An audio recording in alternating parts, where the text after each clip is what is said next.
علیه الصلاۃ والسلام فرمایي روزدار د پاره الله رب العزت ډیر زیات انعامات لیکلي دي او الله رب العزت ورکوي. حدیث قدسی دی الله رب العزت فرمایي روزه الصوم لی، د روزه زما د پاره ده او زه د دې روزې بدله یم. روزې بدله زه په خپل یم. الله رب العزت فرمایي یا الله رب العزت فرمایي زه د روزې بدله په خپل باندې ورکوم. دومره زیات احسانات په دې بنده باندې الله رب العزت په دې روزه کې کوي.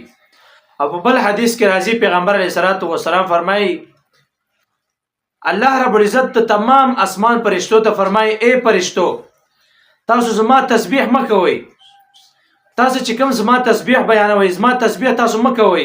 تاسو د روزدار په دعا باندې امین وایي تر دې پورې چې الله رب العزت د عرش فرشتو ته هم فرمایي اے زما نږدې فرشتو تاسو زما تسبیح م بیانوي. تاسو د روزدار په دعا باندې امین وایي هغه زمانه مغفرت غواړي زمانه دعاګانې کوي. تاسو د روزدار په دعا باندې امین وایي. دومره فضیلت الله رب العزت روزدار لور کوي. روزدار باندې هم دا لازم دي چې په روزه کې عبادت وکړي.